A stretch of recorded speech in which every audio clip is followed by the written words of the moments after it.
Initial sessions are predominantly related to finance and economics, sales and marketing, production and human resource, business ethics, laws and strategic management.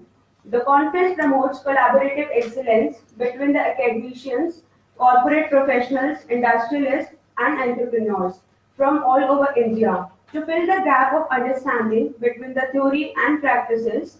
This aim is to provide a robust platform for expression of interest and cognitive thoughts and promote the research esteem among all the active participants in the conference. This invites research papers that encompass conceptual analysis and application of business research tools in handling the recent issues in commerce and particularly in practicing management discipline. All papers submitted for possible presentation at and for publication in the proceedings are subject to peer review process. All accepted papers will be included in the conference proceedings. Conference is a setting where the still small voice of the spirit can be clearly heard, felt, and understood. Today, great researchers will throw some light on contemporary issues of management. In today's fast-moving environment, organizations are facing various issues in management. If we talk about finance, human resources, and marketing, all of these departments come up with modified techniques to overcome management issues. When it comes to human resource, then globalization, diverse workforce, change, and employee satisfaction takes place. In area of marketing, customer services, innovation, social responsibility takes place, and various other issues such as economic pressure, organizational ethics comes here. Now, I would like to invite Dr. A.K. Mitra, Dean, School of Commerce and Management, for welcoming all the distinguished guests among us.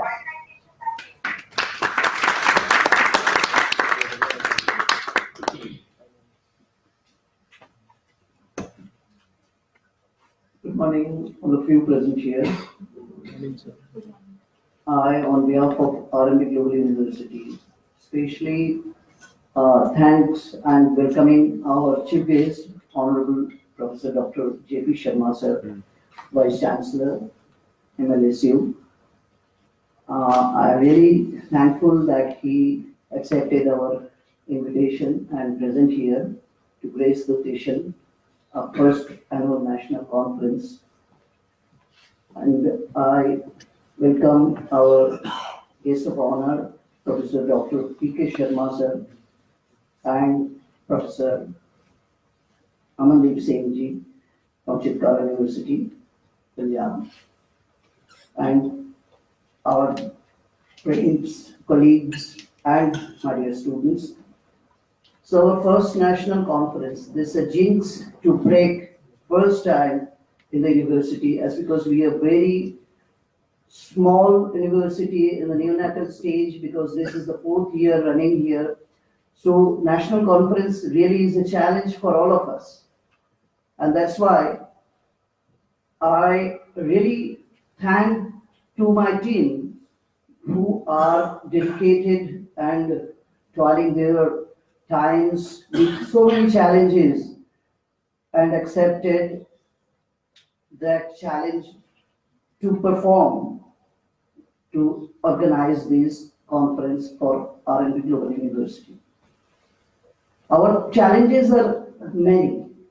Basically, from the inception as a democratic system, we thought of the names, topics, what to do.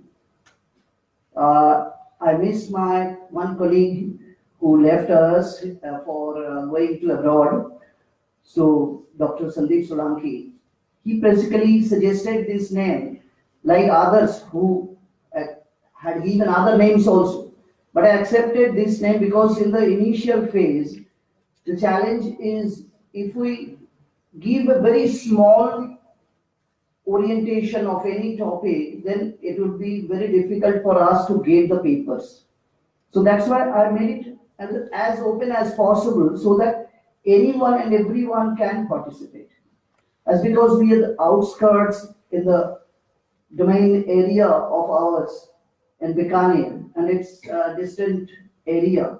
So it's a real challenge for the people to come and present the papers. somewhere we got the papers from distant places, but even then they couldn't take because they couldn't get the tickets. So it's a real challenge for all of us.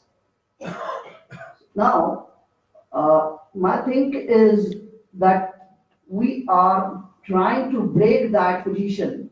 So somehow we could arrange not many papers we have got, but yes, many of them are in absentia, but we will give them that certificate also.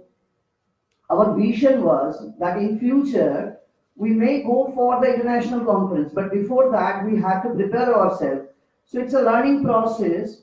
In this situation, we will learn for every step with the mistakes. We are doing mistakes. We will do mistakes, but we will learn something to do it better in future. And the dignitaries are there, so they will guide us, of course. In future time also, we will expect that the all our team members and even from the other schools also, they will also come in a joint session, not only a social conference. We will suggest to our higher-ups in the meeting that we should go for a university conference, not the associate conference. It would be better that as a whole, if we can arrange it, it would be better for the university conference. Now this time we are trying just for one school is arranging. In future we will ask that we will go for the joint session. I think it would be a better option for any university. Sometimes we may feel that we are not associated with the system of this conference because I'm in the science or in the agriculture or somewhere else or law. But as a whole, we will try for the next time onwards that the conference, annual conference will be one for totally in the university. I hope you will agree with me in this aspect. Maybe difference of opinion is maybe there. You can share that thing and we will place accordingly so that we can arrange this session. The challenges are there and of course opportunities are there. One very renowned person, he said, Swami Vivekananda, said that Indians has a basic problem. We start, we don't finish. But I will expect that as we are starting, it will continue in future also. And it will grow from step by step further to get a better thing and better conference with better dignitaries like our sir is there, Vice Chancellor sir, and he will guide us in future also as advisor. I will request that in future, if we require any guidance, he will give us in the way of the proceedings in the future also. So I will thank and welcome all of my students that they are present here and they will please listen to our dignitaries and I will ask sir in the proceedings so he will guide us. Thank you very much.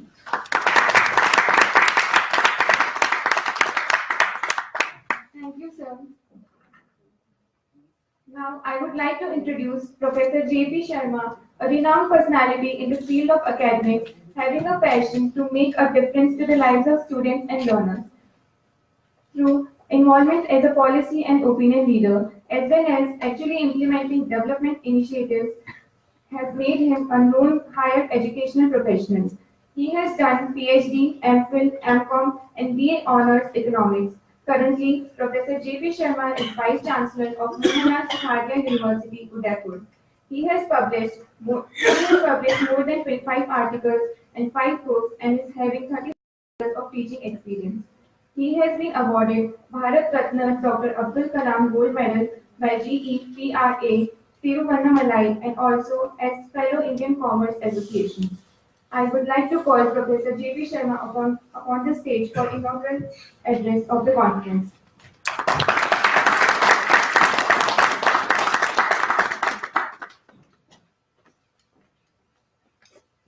Professor Mitra ji, M.K. Gadolia ji, B.K. Sharma ji, Madam Shireen, Madam Saraswati, and Amandeep ji, and many colleagues from the academic fraternity, the guests from outside, the participants, the research scholars, and the students. It's a matter of great privilege for me to be part of this first annual event being organized by RNB Global University here at B.Tech. You see, we always start with this craze. We never start with, the finished things or the hues or the ornamental sort of thing. We always make them ornamental. So it is always, the beginning is always very pretty, and we start with zero. And looking to the effort being made by this organization seems to be very sincerely being carried under the dynamic leadership of your all, Mitraji and Gadolia ji and Madam Shaheen. At the outset, I congratulate, despite having all greatest challenges before you, you could make it possible to organize this event at such a remote place. I am from, the affinity for bacon, therefore I just agreed to be part of this event. Otherwise, it is very difficult, even in the big cities, to hold these kinds of events. It's a challenging job. Anyway, but the enthusiasm, the effort being put by all the members of this team, they will result into some, better outcome, and that will set forth the ball rolling for the years to come. See, the theme chosen for the annual conference is the contemporary issues, challenges, developments in commerce and management. The theme itself is big. Even we can take 365 days together to discuss on the issues and challenges. And that too, we will just conclude things within 2 days in almost 4 or 5 technical sessions. Being a student of economics, this subject is very near to my heart, my experience, my learning, and interest in this subject. You see, whatever the challenges, issues, and the concerns we have, they all are available in a set of environs within which the industry, the business, the economy move. And the change is continuous and perennial. With the change in time, the speed of, the scale of change vary from one point of time to another point of time. No economic system works in a stagnation. Even from the days we talk about 1750, when the Industrial Revolution started, the pace of change was a bit slow, but it was never stagnant. Whatever the type of economy you talk about, whether it is a capitalist economy or a socialist economy, a controlled economy, or a free market economy, change is eventually omnipresent there. So in economics, we talk much about the theories, we perform theories, we talk about the sectoral balances and things like that. But with the passage of time and the outcome of the Industrial Revolution, the economics, then commerce, then the latest mode of conversation, we talk much about the management. Otherwise, the mother subject is economics. These are all the offshoots of economics.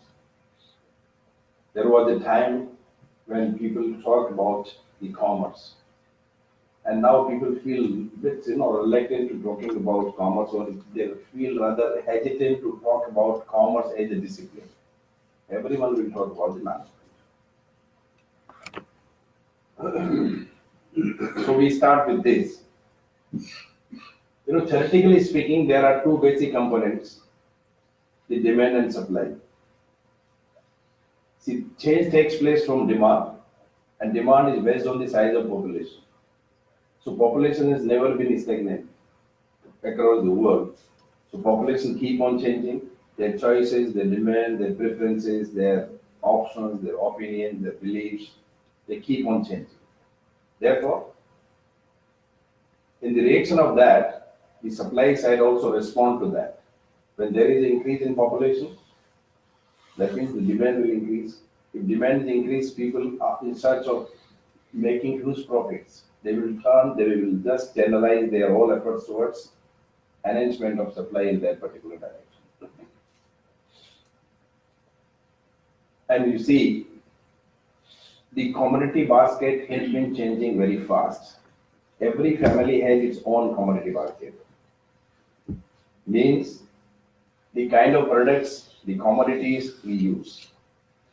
30 years back, 90% of the contents of the commodity basket was occupied by the essential, necessary items.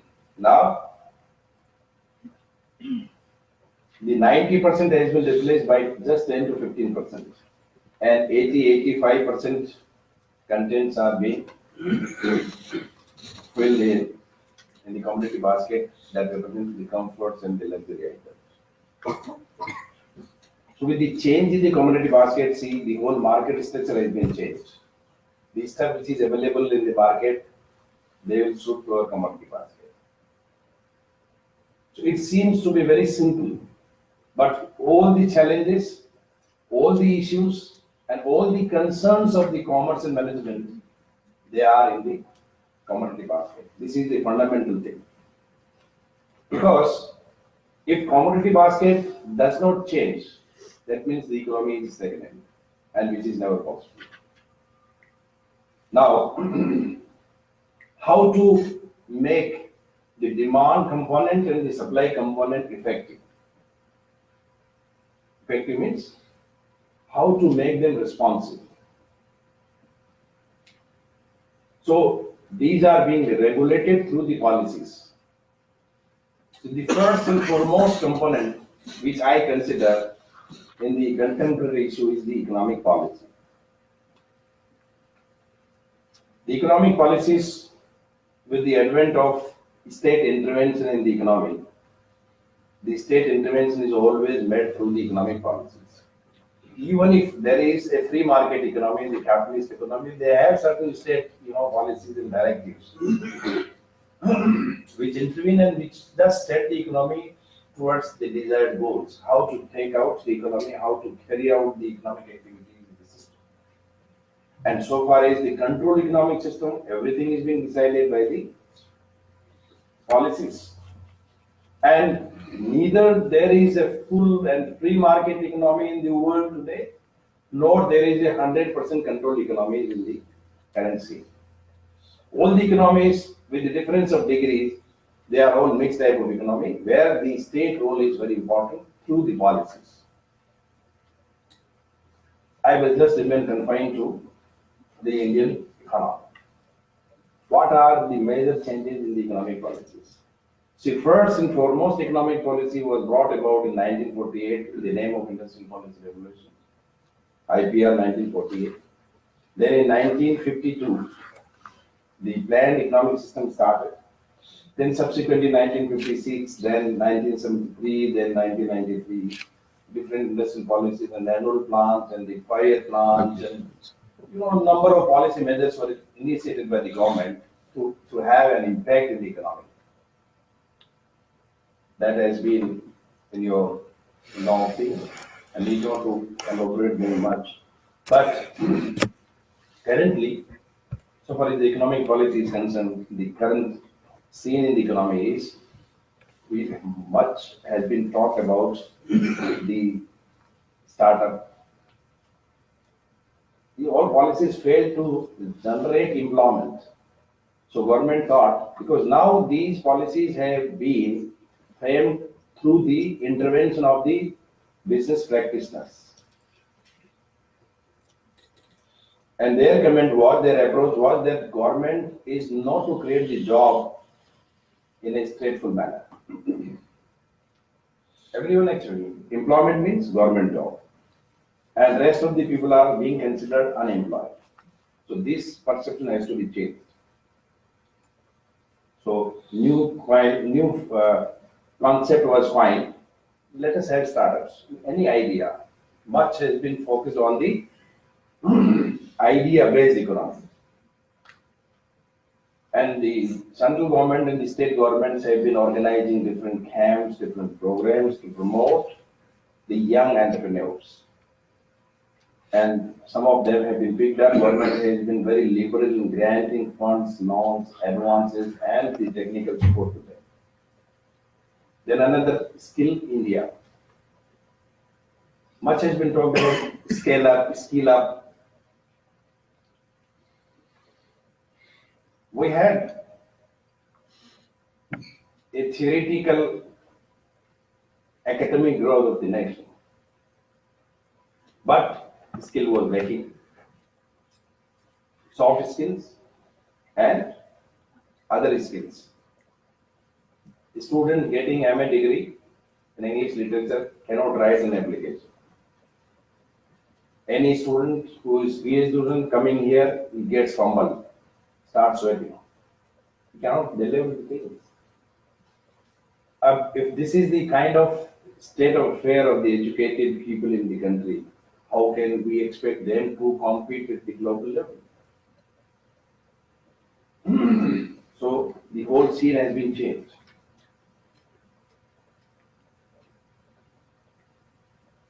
Then these were the basic entrepreneurship development, women empowerment. These were the policies which had certain,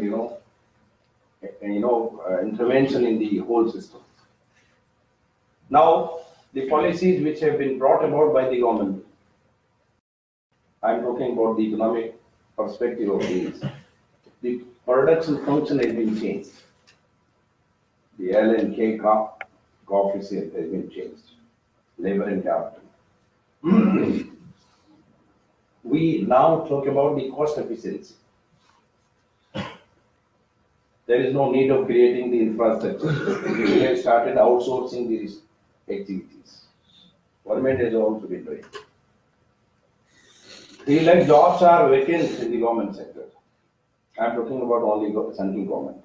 If you take these state governments together, then it will be much more higher than the figure we talk about. Why? There we have a lot of litigations in the process of recruitment. The government is in the court always. The applicants are in the court always. So government thought it proper to outsource the people, outsource the activities rather than the recruiting within the system.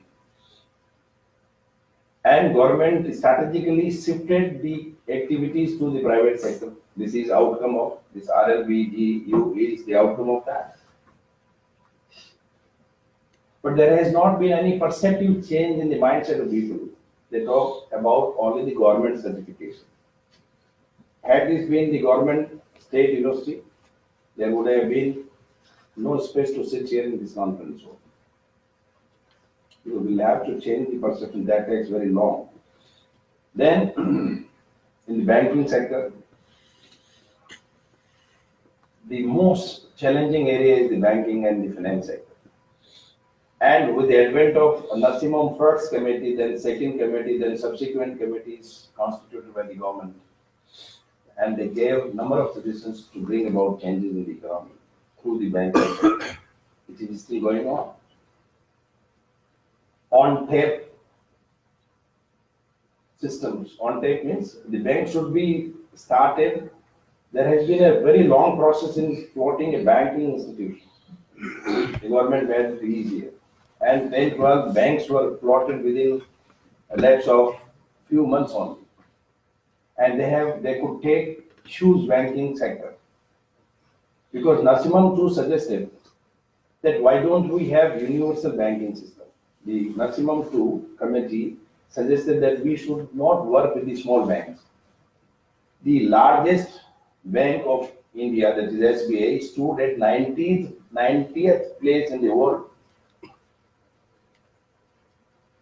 So why? Because if the bank's activities are enhanced, their capacities are increased, their work operations will increase, and they will be more cost efficient. Then shift the political propaganda from banks to some other institutions. The loans and advances to be exempted. Why the commercial bank should bear the brunt of the burden of these loans? Then we have the system in the financial sector. We talk about the unified payment system. Within few seconds, your transaction is being materialized. Earlier, in case of international payments, the minimum time period was allowed 30 days and maximum 90 days. Here, within just few seconds, you get your transfer. Then, digitalization, most talked about topic. The government has been very proactively working in the field. Even different schemes are being linked with the digitalization program. The digitalization has stopped the malpractices in the banking system, direct account transfers. Earlier, otherwise, the intermediaries used to take out money. Major part of that money used to be taken out by these intermediaries. Then, demonetization.